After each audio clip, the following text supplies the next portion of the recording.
हैदराबाद से हसन अली सयानी साहब हमारे साथ हैं। अस्सलाम वालेकुम सर, टीम आपकी खुली अदालत को। वालेकुम सलाम जी।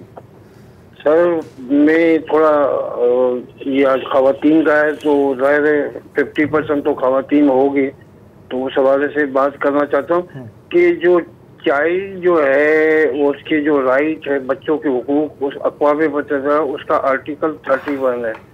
उसके अंदर ये है कि बच्चों को जो गेम है, प्ले ग्राउंड है, पार्क है, उनको वो चीज़ें अवेलेबल उनके घर के पास होने चाहिए।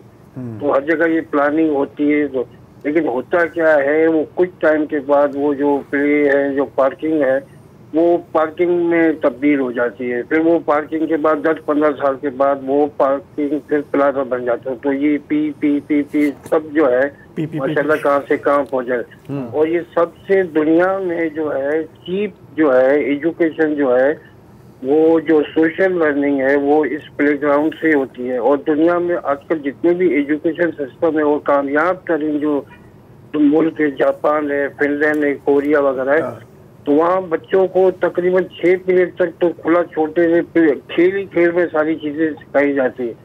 लेकिन हमारे यहाँ तो ये थ्योरी है, अब दुनिया में ये डिग्रियां और थ्योरी, और दुनिया में आते आते ना ये थ्योरी की और रिटर्न वर्क और ये डिग्रियां अब तो कोई खत्म हो गई। अब तो काबिलियत और एबिलिटी है। तो इस पे आर्टिकल 31 है अक़वाम मुत्तहिदा, ये बच्चों का राइट है कि हर जगह उसके घर के पास ये। लेकिन हमारे यहाँ ये सारी चीजें जो खत्म हो गई, टोटली कारोबार हो गया और बच्चों को, छोटे छोटे बच्चों को टिकटॉक में डाल रहे हैं और आगे जाके 30 साल 40 बार फिजिकली तो ये बच्चे जो सारे अनफिट हो रहे हैं, उनको वो चीजें मिल ही नहीं रही है। बाकी आप बहुत शुक्रिया, बहुत शुक्रिया।